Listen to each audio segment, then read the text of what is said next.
Oi, pessoal, vamos aprender um pouco?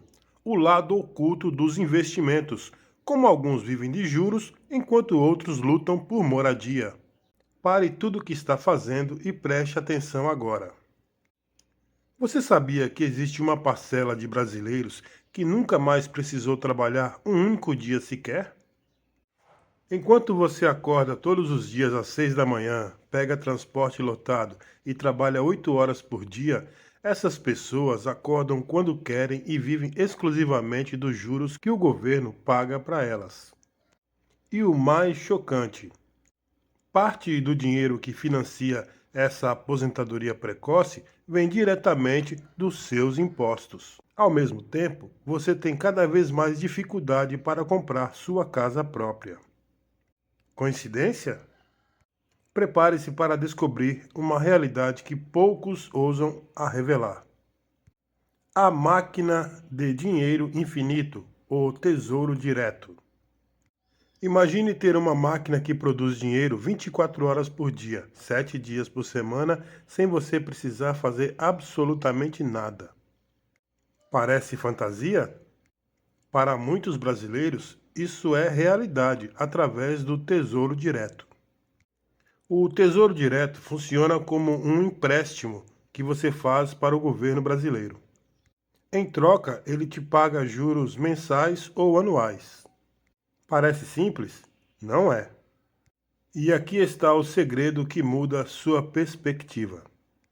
Quem tem dinheiro suficiente pode viver exclusivamente desses juros, criando uma renda passiva vitalícia. Os números que ninguém te conta. Vamos fazer as contas reais. Uma pessoa que investe 1 milhão no tesouro, com juros de 6% ao ano, recebe aproximadamente 5.000 por mês, sem tocar no capital inicial. Quantos anos você precisaria para juntar 1 milhão com o seu salário atual? Mas a questão vai além dos números. Existe uma classe de pessoas que herdou patrimônio, vendeu empresas ou imóveis ou simplesmente nasceu em famílias abastadas e transformou esse capital em uma fonte inesgotável de renda através dos títulos públicos. Aqui surge algo interessante. Quanto maior a dívida pública do país, mais esses rentistas ganham.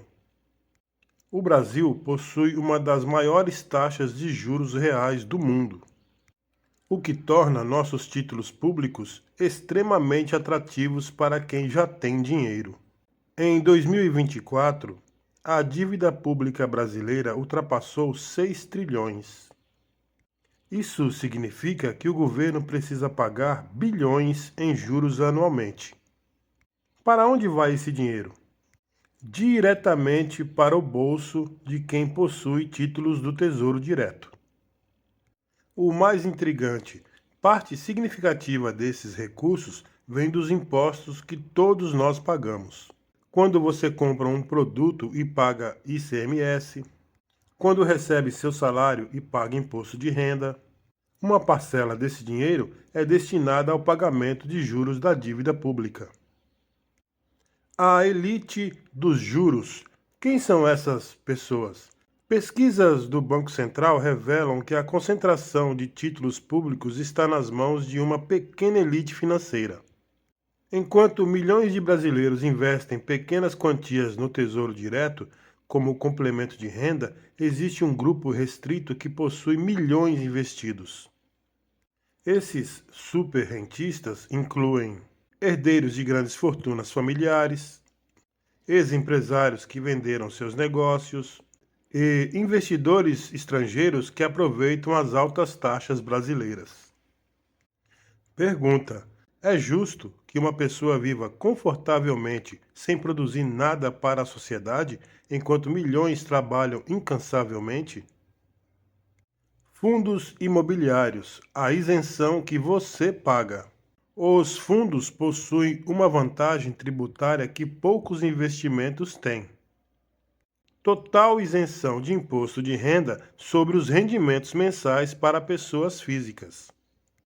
Isso significa que se você receber 10.000 por mês em dividendos de fundos imobiliários não pagará um centavo de imposto sobre essa renda. Compare isso a um trabalhador assalariado que ganha 10 mil por mês e paga aproximadamente 1.500 de imposto de renda.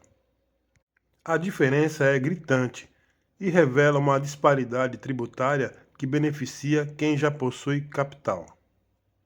O impacto no mercado imobiliário. Aqui está a conexão crucial.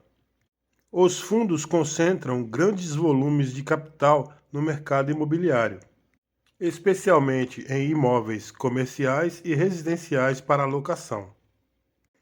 Essa concentração de recursos tem efeitos diretos no preço dos imóveis. Quando fundos imobiliários competem para comprar propriedades, eles elevam os preços de mercado.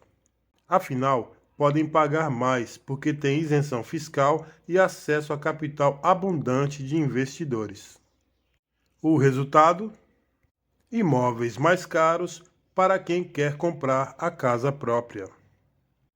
Dados mostram que o patrimônio líquido dos fundos brasileiros ultrapassou 200 bilhões em 2024. Esse dinheiro está concentrado principalmente em shopping centers, edifícios comerciais, galpões logísticos e imóveis residenciais para locação. Reflexão importante: quando grandes volumes de capital se concentram no mercado imobiliário através de veículos com vantagens fiscais, quem realmente se beneficia? Um fenômeno importante é a gentrificação financiarizada. Quando fundos imobiliários compram propriedades em bairros inteiros, elevam os aluguéis e expulsam moradores de menor renda. Isso acontece porque os fundos podem pagar preços mais altos pelos imóveis, já que têm isenção fiscal e investidores ávidos por rendimentos. Aí fica a pergunta: como uma família de classe média pode competir na compra de um imóvel contra um fundo que tem isenção fiscal e bilhões em caixa? A teia de conexões, como tudo se relaciona. Agora chegamos ao ponto mais fascinante desta análise: como o Tesouro Direto e os fundos se conectam em um sistema que perpetua desigualdades. O ciclo do capital concentrado. Muitos investidores seguem esta estratégia.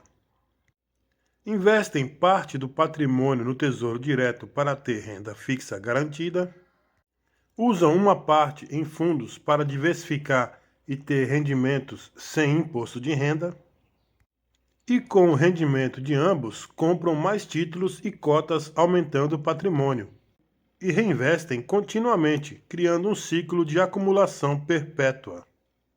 Enquanto isso, a população geral enfrenta juros altos nos financiamentos imobiliários, consequência da taxa Selic, imóveis mais caros devido à concentração de capital nos fundos imobiliários, menor poder de compra devido aos impostos que financiam os juros da dívida pública.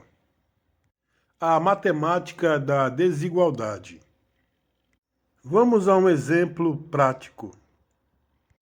João possui 3 milhões investidos, sendo 2 milhões no Tesouro Direto e 1 milhão em fundos imobiliários.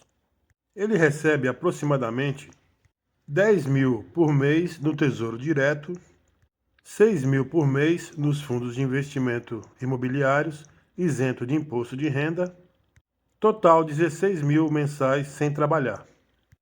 Maria é enfermeira, ganha 4 mil mensais, paga 400 de imposto de renda e sonha em comprar um apartamento que custa 300 mil reais. Ela precisaria de 75 meses só para juntar o valor do imóvel, sem contar gastos pessoais. A pergunta que não quer calar: esse sistema é sustentável e justo a longo prazo? As consequências sociais ocultas.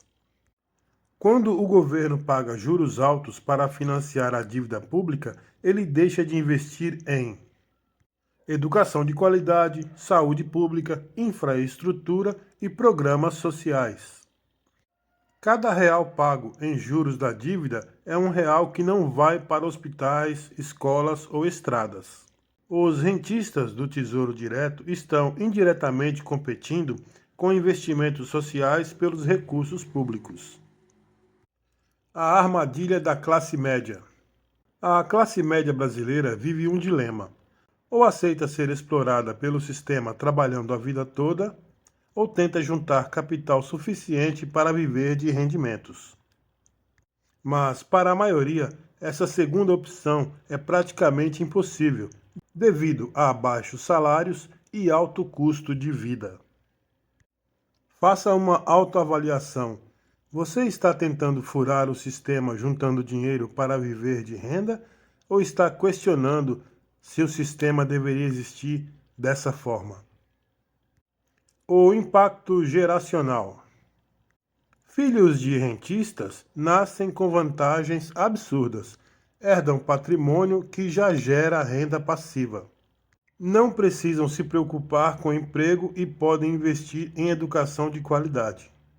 Enquanto isso, filhos de trabalhadores assalariados começam a vida adulta sem capital e precisam construir tudo do zero.